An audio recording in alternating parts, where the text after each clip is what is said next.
Georgia situation in Dominion, but your reaction to the situation in Michigan, please. Well, that's an excellent development, and I would expect the entire Michigan board to reject the counts from the ballots. The election could not have been more rigged than it was, and I think it also affected the race of Senator John James.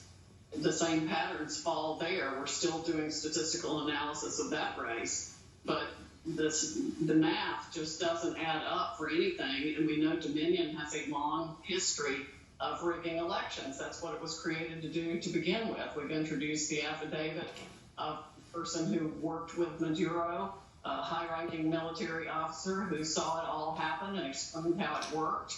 And it's out for the public to see on my Twitter feed at Sidney Powell #1. So don't tell me there's no evidence of fraud. We've got increasingly mounting evidence of significant fraud across multiple states that casts into question the validity of the elections in every swing state, including Nevada and Arizona and Michigan, Wisconsin, Georgia, and it went beyond that too. You know, regarding Dominion, you've raised this, and we saw the letter last night. People like Elizabeth Warren, Amy Klobuchar have raised significant concerns about Dominion. Now they're trying to make it seem like a right-wing, wacko conspiracy concern, even though people like PBS were raising serious issues about Dominion just before the election. I heard you say today, Dominion, the software was actually designed to be hacked. And I'm looking at one of the agreements they had with the County of Santa Clara on, this is a contract between them and Dominion.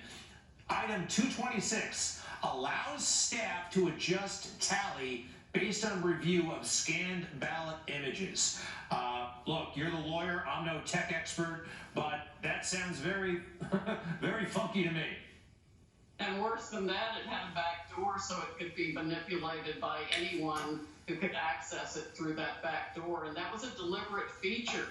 The affidavit of the young military officer we provided yesterday to the public explains how it was created for that very purpose. So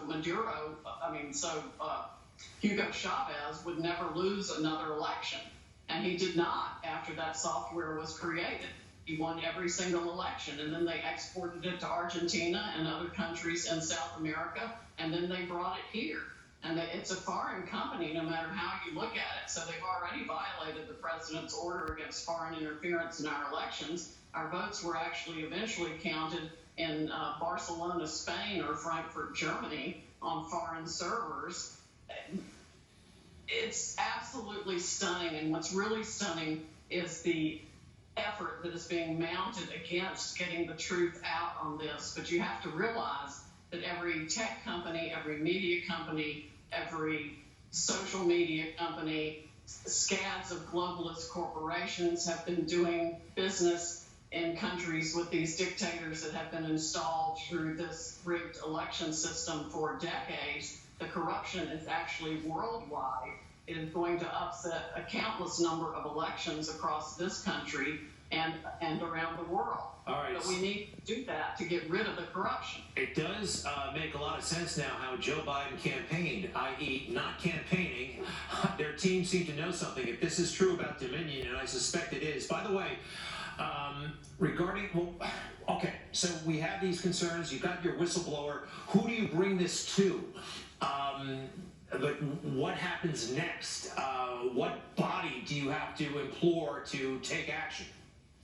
Well, we can add a fraud claim to any of the states in which litigation has already been filed as soon as we can get the rest of the material together that I'm still in the process of collecting, because frankly, witnesses are coming forth every day that are fed up with the corruption in Dominion and in the states and the counties and the country.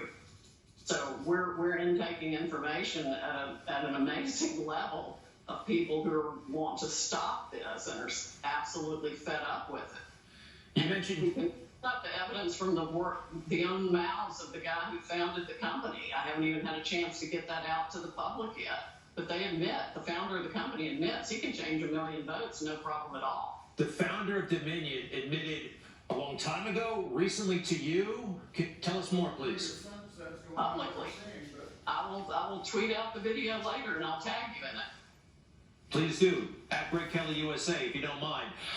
That's pretty wild. Oh, by the way, what can you tell us about, you mentioned the whistleblower. There is a whistleblower. Remember, whistleblowers who are against President Trump are hailed as heroes and deified. What can you tell us about this individual? The one who gave us the affidavit? Yes. He was a high-ranking military officer. He was very close to Hugo Chavez, and he is just absolutely disgusted with what he's seen and was participating in when he was with Mr. Chavez. He saw how it all worked. He was at meetings where it was fully briefed, and he wants this country to not fall prey to the same corruption and tactics that were used in Venezuela. And I'm sorry, is he an American military officer or a Venezuelan military officer? He was a Venezuelan military officer. He lives in this country now. All right. And you mentioned the CIA today. I heard you during a radio appearance. You want the CIA director fired. It seemed a little bit off topic and off message, but what's the tie-in, if you don't mind? The tie-in is that there's no way these programs could have been run around the world to affect elections without the CIA. We also have had people disclose to us the whole Hammer program that was created for the CIA and Scorecard, which is essentially the same thing. It seems like every country has used something like this to do what it wants to do. Supposedly ours was invented to influence foreign elections, but that too could have been turned on this election. It's all part of the same part and parcel of government interference in elections to make choices against the will of the people. And the will of the people in this country was that Donald Trump win in a landslide. If we can get to the bottom of it, and I am determined to do that, I think we'll find he had at least 80 million votes. The only reason the glitches happened in the system was because he had so far many more votes than they had calculated in advance. Their algorithms wouldn't perform the functions they'd originally performed or were set to perform. They couldn't make up the vote count. He had gotten so many hundreds of thousands more than they planned. So that's when they had to stop the counting and come up with a way to backfill the votes or destroy votes for Trump while they fabricated votes for Biden. Sidney Powell, who is a former federal prosecutor, by the way, spent 10 years working for the federal government. Good luck. And by the way, very quickly, you have evidence. It's coming in fast. There is a reason for not making it public, correct? I mean, you're going to have a hostile media picking it apart, possibly trying to destroy your case before you can even make it. Is that part of your thinking? Very briefly, if you don't mind. Well, not really. It's a matter of collecting it in the right form and format to be admissible. And we have witnesses that are scared. We have witnesses that are afraid for their lives, afraid for their family. Back in Venezuela, there are all kinds of concerns. People have been threatened, and it's very serious.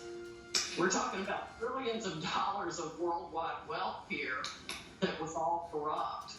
And every force in the world except 80 million voters, we the people, and my little team seem to be against us.